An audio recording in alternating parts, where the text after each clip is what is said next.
এই ভিডিওটা বানানো কেউ গায়ে মাখবেন না, কিছু কথা বলি, এটা সমাজের জন্যই বলছি। আজকে আমাদের এখানে যে ঘটনাটা ঘটলো, এটা যে কোনো মেয়ের সাথে ঘটতেই পারত।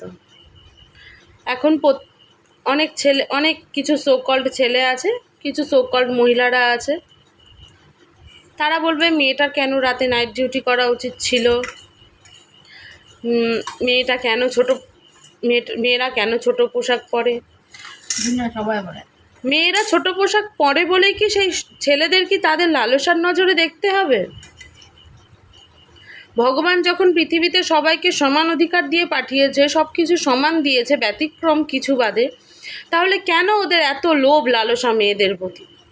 যে ছেলে এইসব ধরনের অন্যায় করে সেই ছেলে নিশ্চয়ই কোনো মেয়ের পেটের থেকেই জন্ম নিয়েছে। তার মা, তার বাড়ির বোন, তার বাড়ির আত্মীয় স্বজন, তার বাড়ির মেয়েরা মেয়ে, কিন্তু চারপাশে সমাজের আর সব মেয়েরা মেয়ে না।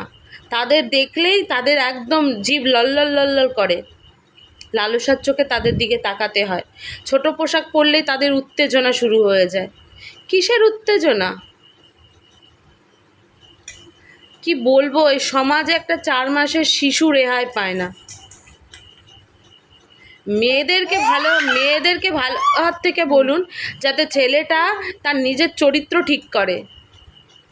তাদেরকে তো কিছু কিছু জায়গাও তৈরি হয়েছে তাদের লালসা মেটানোর জন্যে। কেন সেই সব জায়গায় না গিয়ে কেন এরকম নিরীহ মেয়েদের জীবন নিয়ে খেলা, তাদের এরকম লালসার চোখে নেকড়ের মতো একদম হামলে পড়া? আর যেসব মানুষরা বিনা অপরাধে জেল খাটে, এমন কঠিন শাস্তি দেওয়া উচিত সেই সব ছেলেদের যারা এরকম নোংরামি করে, যাতে দ্বিতীয়বার কোনো ছেলে